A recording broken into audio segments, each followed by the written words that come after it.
आकाश news, खबरों की तह तक, खबरों की तह तक, खबरों की तह तक, खबरों की तह तक।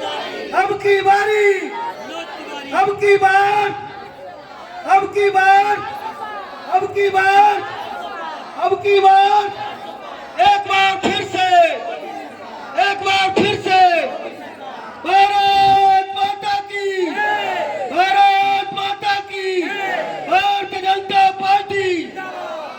अभी पूर्वी लोकसभा सीट पर चुनाव बड़ा ही दिलचस्प हो गया है।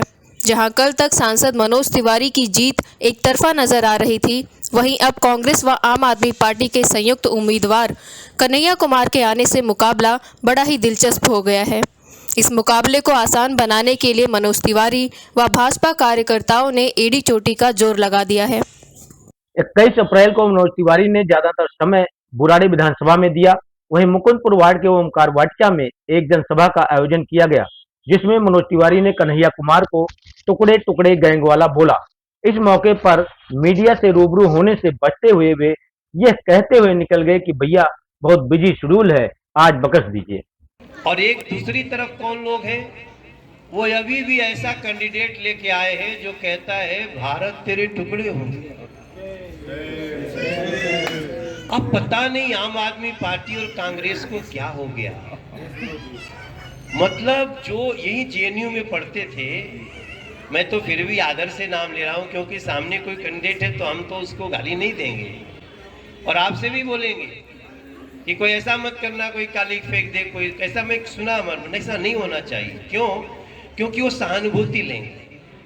हाँ, वो कह रहे हैं कि भारत तेरे टुकड़े होंगे, हम कहते हैं ऐसा सोचने वालों के टुकड़े टुकड़े होंगे।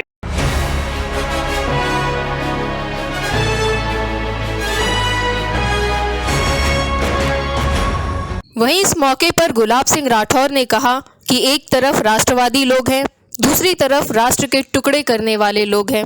जनता इन टुकड़े टुकड़े गैंग को सबक सिखाएगी। देखिए, सांसद जी को लक्ष्य दिया नहीं, उनको तो केवल ला करके अपने तमाम भाई बहनों से रूबरू करवाना था। भी उन्हें निमंत्रण दिया था कि तुम्हारे भाई बहन इंतजार कर रहे हैं, एक बार आके नमस्ते इनकी ले लीजिए और नमस्ते इनका कर दीजिए। बाकी हमारे यहाँ के सभी भाई बहनों ने तय करके संकल्प के साथ अपने क्षेत्र से भारी बहुमत से चुनाव जिताने का निर्णय कर चुके हैं। और ये केवल अपने यहाँ से जिताने का नहीं है, हम सब ने तय किया है कि अपने अपने रिश्ते नातेदार व्यवहारियों के भी हम 100 लोगों की लिस्ट बना रहे हैं। वो चाहे दिल्ली में रह रहे हो, चाहे हमारे गांव एरिया में रह रहे हो, चाहे यूपी हो, बिहार हो, राजस्थान हो, मध्य प्रदेश, हिमाचल हो, उत्तराखंड हो, जेएंडके हो, जहां कहीं भी होंगे, उन सबको फोन कर करके ये बात बोलेंगे कि अब की बार 400 पार के नारे के साथ कमल का बटन दबाना है और देश को आगे बढ़ाना है, ये संकल्प लिया है। और मैं धन्यवाद आपके चैनल के माध्यम से सांसद मनोज तिवारी जी का भी करूंगा कि व्यस्ततम समय में से भी फिर भी यहाँ पर आकर के हम सबका जो अभिवादन किया, हम सबको सुना और हम सबकी बात को महसूस किया, उनका धन्यवाद है। और साथ में मेरे जितने भी साथी कार्यकर्ता और भाई बहन यहाँ पर उपस्थित हुए इस एक आवाज पर, उनका भी बहुत बहुत आभार है। कन्हैया कुमार आए हुए हैं, क्या लगता है मुकाबला कितना कड़ा हो सकता है? नाम इतना अच्छा है, काम उतना घटिया है।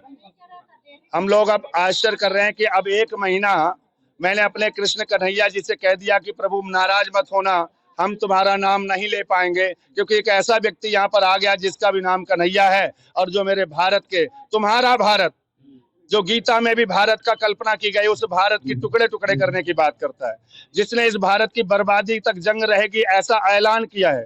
तो ऐसे व्यक्ति के लिए हम अच्छे शब्द निकल ना पाए तो मेरे हे कन्हैया राधा रानी नाराज मत होना। हम 4 जून के बाद फिर मैं आपका आराधना करूंगा और इसको जितने इसने कहा कि टुकड़े टुकड़े भारत के करेंगे, मेरी गारंटी है मेरे भाई बहन सारे वोट को एक साथ कमल पे बटन दबाकर उसके दिल के टुकड़े टुकड़े कर देंगे, उसे दोबारा चुना लेंगे। बिजली के एनओसी का मामला उठ रहा है, डीडीए का, लगातार लोग परेशान है, लगातार मामला भी उठ रहा है। सांसद जी अभी यहाँ पर आश्वासन दिया, क्या कहा? देखिए, सबसे पहले स्पष्ट बात है, सांसद जी ने आश्वासन दिया, लिखित में भी चीजें हुई, लेकिन मैं खुद एज ए प्रतिनिधि, मैं पिछले 15 साल से प्रतिनिधि हूँ, पिछले 10 साल और हमने इस सामाजिक राजनीतिक जीवन में अपना जिया है, अच्छे से अनुभव रखता हूँ। विषय सबसे बड़ी बात है कि जो डीडीए डेवलपमेंट प्लान के अंतर्गत जो जगहें आ रही हैं, जो खाली खेत एग्रीकल्चर लैंड है जहां पर डीडीए के प्लान बनने हैं, वहां के लिए डीडीए एनओसी के लिए बात कहा गया है। पीएम उदय योजना के अंतर्गत आने वाली कॉलोनियों में कहीं पर भी डीडीए ने एनओसी की बात नहीं किया, लेकिन दिल्ली सरकार के पास आज कोई बचा नहीं कि उनके बड़े बड़े नेता जेल में चले गए, तो उन्होंने एक षड्यंत्र के तहत टाटा पावर एनडीपीएल के माध्यम से लोगों को 1 महीने का और परेशान करने के लिए कहा है कि ये चुनाव तक परेशान करके रखिए कि जो भी कुछ हो रहा डीडीए। मैं माननीय विधायक जी से आके पूछना चाहता हूं, कितनी बार आप डीडीए ऑफिस गए?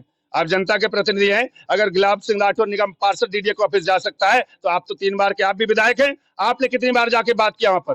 पीएम उदय योजना के अंदर अगर घर की रजिस्ट्री हो सकती है, सड़क बन सकती है, लाइट बन सकती है, यहाँ पहचान पत्र हो सकता है, आधार कार्ड हो सकता है, पैन कार्ड हो सकता है, पोस्ट कार्ड हो सकता है और यहाँ तमाम कागज सब कुछ हो सकता है, तो भैया बिजली का कनेक्शन क्यों नहीं? और सबसे बड़ी बात है कि पड़ोसी के घर में कनेक्शन हो रहा है, पड़ोस वाले को नहीं दिया जा रहा है। ये सबसे बड़ा दिल्ली सरकार की बेईमानी है और ये राजनीतिक षड्यंत्र है। इस जनसभा में भारी संख्या में महिलाएं भी मौजूद थीं। महिलाओं में जबरदस्त उत्साह था। कुछ महिला कार्यकर्ताओं ने तो कहा, मोदी के अलावा कोई नहीं, केवल मोदी ही मोदी पूरे देश में है।